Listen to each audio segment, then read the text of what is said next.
Hyderabad LB నగర్లో గీతా పనివారాల రాష్ట్ర సమితి ఆధ్వర్యంలో మీడియా సమావేశం నిర్వహించారు.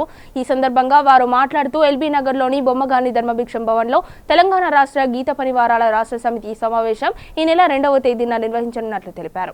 రాష్ట్ర అధ్యక్షులు బొమ్మగాని ప్రభాకర్ ఆధ్వర్యంలో ఈ సమావేశం చేపట్టనున్నారు. ఈ కార్యక్రమంలో ప్రధానంగా గీత వృత్తి సమస్యలపై చర్చించనున్నారు. తెలంగాణ రాష్ట్ర గీత పనివారాల సంఘం రాష్ట్ర సమితి సమావేశం ఈరోజు జరుగుతున్నందున ప్రధానంగా తెలంగాణ రాష్ట్రంలో కల్వకుంట్ల చంద్రశేఖరరావు గారి ప్రభుత్వ నేతృత్వంలో ఏర్పడినటువంటి ప్రభుత్వం గీత వృత్తిదారుల సంక్షేమానికి కొంత చర్యలు చేపట్టింది. ముఖ్యంగా ఎక్స్గ్రేషన్ పెంచడం, అదేవిధంగా ఎక్సైజ్ మంత్రి గారు అయినటువంటి శ్రీనివాస్ గౌడ్ గారు ఆయన కృషి చేసి ప్రభుత్వాన్ని నీరా అనేటువంటి పాలసీని తీసుకొని రావడం ఏంటిదంటే హర్షించదగినటువంటి అంశాలు. అయితే ఇవాళ గీత వృత్తిదారులు ఎదుర్కొంటున్న అనేక సమస్యలు ఇంకా అపరిష్కృతంగానే ఉన్నవి. ఎందుకంటే ప్రధానంగా ప్రభుత్వం చెట్ల మీద గీత వృత్తిదారులకు పన్నులని రద్దు చేసింది. అది హర్షణీయమైనప్పటికీ ఆ చెట్టు మీద వనం మీద గీత వృత్తిదారులకు హక్కు కల్పించకపోతే దానికి తీవ్రమైనటువంటి ఇబ్బందులు ఏర్పడుతున్నటువంటి పరిస్థితి. ఎందుకనంటే అది చెట్టు పట్టాల రూపంలో కానీ లేకపోతే ఇతరత్ర రూపంలో కానీ వనం మీద గీత వృత్తిదారులకు హక్కు కల్పించాల్సినటువంటి అవసరం ఉన్నది. ధర్మభిక్షం గారి నేతృత్వంలో గీత పనివారాల సంఘం 560 జీవోతోటి 5 ఎకరాల ప్రభుత్వ భూమిని ప్రతి సొసైటీకి ప్రతి గ్రామానికి ఇవ్వాలనేటువంటి జీవోని సాధించుకోవడం జరిగింది. కానీ ఇవాళకి ఆ జీవో అమలుకు నోచుకోలేదు. ప్రభుత్వం దళితులకు పేద వర్గానికి 3 ఎకరాల భూమి ప్రతి కుటుంబానికి ఇస్తానని చెప్పడం జరిగింది, రైతులకు వారి కుటుంబాలకు. కానీ మొత్తం గ్రామానికే ఒక 10 ఎకరాలు వన పెంపకానికి తాటి ఈత వనం పెంపుకోవడానికి వృత్తిదారులకు ఇవ్వాల్సినటువంటి జీవోని అమలు చేయకపోతే ఏమన్నానంటే అది వనాన్ని పెంచడానికి ఇబ్బందికరమైనటువంటి పరిస్థితి. అనేక చోట్ల రియల్ ఎస్టేట్ పేరుతో లేదా అభివృద్ధి పేరుతో ఏంటిదంటే వనాలు ఎక్కడికక్కడికి నరికివేయబడుతున్నాయి. కాబట్టి ఏమన్నానంటే వన పెంపకానికి 10 ఎకరాల భూమి ప్రతి గ్రామానికి విధిగా ఇవ్వాలి సొసైటీలకు. అదేవిధంగా కార్పొరేషన్ ఏరియాల ఒక్కొక్క కార్పొరేషన్ ఏరియాలో 1000 ఎకరాల భూమిని ఈ వన పెంపకానికి ఇవ్వడం ద్వారా వృత్తిని ఉపాధిని కల్పించడం అవుతుంది, పర్యావరణాన్ని పరిరక్షించడానికి అది ఉపయోగపడుతుంది. కాబట్టి కార్పొరేషన్ ఏరియాలో 1000 ఎకరాల భూమి ఇవ్వాలనే దాన్ని గీత పనివారాల సంఘం డిమాండ్ చేస్తుంది.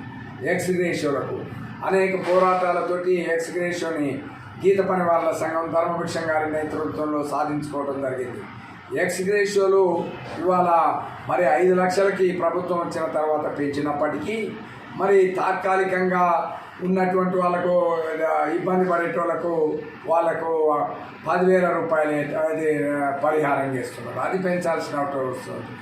పర్మనెంట్గా అంటే శాశ్వతంగా వికలాంగులైనటువంటి వారికి 5 లక్షలు ఇస్తామని ప్రభుత్వం ప్రకటించింది. అది మేము దాన్ని ఆహ్వానిస్తున్నాం. కానీ దాంట్లో వచ్చిన ఇబ్బంది ఏంటిదని అంటే దాన్ని ఎవరు నిర్ధారించాలంటే ఇదివరకు శాశ్వత వికలాంగులైనా తాత్కాలికంగా దెబ్బలు తగిలినా కానీ ఏంటిదనంటే government surgeon orthopaedic doctor or ప్రభుత్వ సర్జన్ వీళ్ళు ప్రభుత్వ హాస్పిటల్ డాక్టర్ నిర్ధారిస్తే ఏంటిదని అంటే దాని ప్రకారం పర్సంటేజ్ ప్రకారం ఏంటిదంటే వాళ్ళకి ఎక్స్గ్రేషియో ఇచ్చారు. కానీ ఇవాళ శాశ్వత వికలాంగులైనటువంటి వాళ్ళకు మెడికల్ బోర్డు నిర్ధారించాలని అంటున్నారు. ఆ మెడికల్ బోర్డులు ఎక్కడ ఫంక్షనింగ్లో లేవు. దాని ద్వారా ఏమన్నానంటే గీత కార్మికులకు 100 ఎక్స్గ్రేషియో కేసులు ఇవాళకి పెండింగ్లు ఉన్నాయి. అవి పరిష్కారం కావాలని అంటే గతంలో కూడా ఇలాంటి నిబంధనలు పెట్టిండ్రు. ఏంటిదంటే మెడికల్ బోర్డు నిబంధనలు పెట్టిండ్రు. దాన్ని రద్దు చేయాలని మేము ప్రభుత్వం దృష్టికి ఎక్సైజ్ మంత్రి గారి శ్రీనివాస్ గౌడ్ గారి దృష్టికి తీసుకెళ్ళాం. కానీ ఇప్పటికి కూడా మెడికల్ బోర్డు అనేది ఆటంకకరంగా ఉన్నది. శాశ్వత వికలాంగులైనటువంటి వాళ్ళని నిర్ధారించాల్సినటువంటిది మెడికల్ బోర్డు కాకుండా ప్రభుత్వ దవాఖానలో ఉన్నటువంటి ప్రభుత్వ సర్జన్లు ప్రభుత్వ డాక్టర్లు నిర్ధారించాలని మేము ఈ ప్రభుత్వాన్ని గీత పని వాళ్ళ సంఘం డిమాండ్ చేస్తున్నది.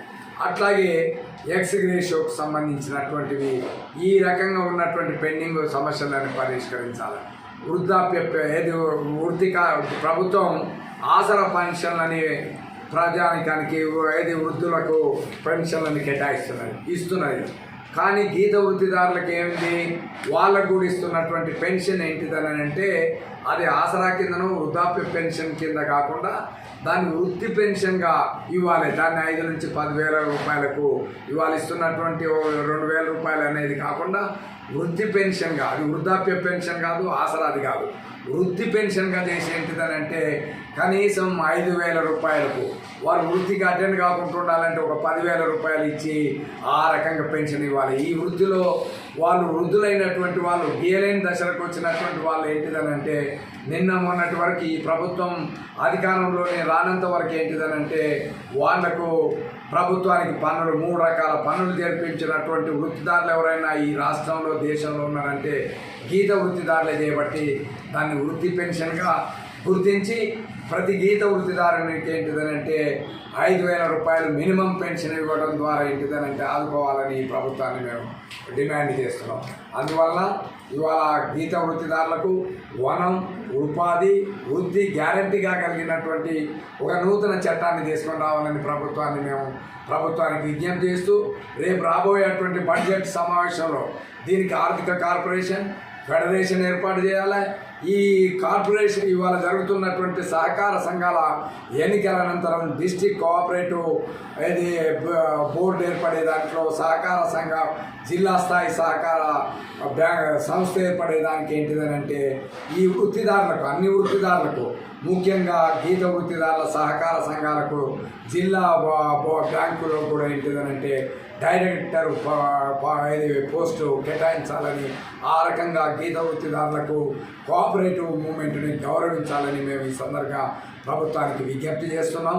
అదేవిధంగా ఏంటిదంటే గీత వృత్తిని పరిశ్రమగా అభివృద్ధి చేయాలా, నీరాన్ని తీసుకురావడం హర్షణీయమైనప్పటికీ కూడా దాన్ని అభివృద్ధి చేయటం, కళ్ళుని నిలబెట్టడం ద్వారా, కళ్ళుని పరిశ్రమగా అభివృద్ధి చేయటం ద్వారా నీరాన్ని, బెల్లాన్ని, చక్కెరని ఈ రకంగా ఏంటిదంటే మరింత అభివృద్ధి చేసేటందుకు కావాల్సినటువంటి ఆధునీకరణ చేసేటువంటి ట్రైనింగు, ఉపాధి కల్పించడం ద్వారా వారికి స్టైపెండ్ ఇచ్చి ట్రైనింగ్ ఇచ్చేటిదంటే రాష్ట్రమంతా కూడా ఒక కొత్త రకమైనటువంటి వృత్తిగా దీన్ని ఆధునీకరించాలని ప్రభుత్వానికి ఇవాళ జరిగినటువంటి గీత పని వాళ్ళ సంఘం ప్రభుత్వాన్ని విజ్ఞప్తి చేస్తుంది. భారతదేశానికి స్వాతంత్రం రావాలని ఆనాడు విద్యార్థిగానే ఉండి ఓనమాలు నేర్చుకొని మొత్తం విద్యార్థి లోకాన్నంతా కూడా స్వాతంత్ర పోరాటానికి ఉద్యుక్తులను చేసినటువంటి మన రాష్ట్రంలో ప్రఖ్యాత స్వాతంత్ర సోమరయోధుడు, తామ్రపత్ర గ్రహీతైనటువంటి బొమ్మగాని ధర్మభిక్షం గారి జయంతి రేపు 15వ తేదీ నాడు ఆయన జయంతి ఉన్నది. 26 ఫిబ్రవరి 15వ తేదీ నాడు జయంతి కార్యక్రమాలు రాష్ట్రం అంతా కూడా నిర్వహించాలని గీత పరివార సంఘం నిర్ణయించింది. అట్లాగే 26వ తేదీ నాడు, మార్చి 26వ తేదీ నాడు వర్ధంతిగా కూడా నిర్వహించాలని, ఇది రాజకీయ ఆయన జీవితం ఈ దేశంలో ఉన్నటువంటి బడుగు బలహీన వర్గాలకు, పేద వర్గాలకు అంకితం చేసినటువంటి గొప్ప పార్లమెంటేరియన్. 480 మంది అభ్యర్థులు ఉన్నా కానీ ఆయనని ప్రజలు ఎన్నుకున్నటువంటి శాసనసభ్యునిగా, పార్లమెంటుగా పేద ప్రజల పక్షాన పోరాడినటువంటి నాయకుడు, కమ్యూనిస్టు యోధుడు. అటువంటి స్వతంత్ర సమర యోధుని యొక్క జన్మదినాన్ని, వర్ధంతిని కూడా ప్రభుత్వం నిర్వహించాలని, ఆయన జీవితం పాఠ్య పుస్తకాల్లో పెట్టాలని గీత పరివార సంఘం ప్రభుత్వానికి విజ్ఞప్తి చేస్తుంది.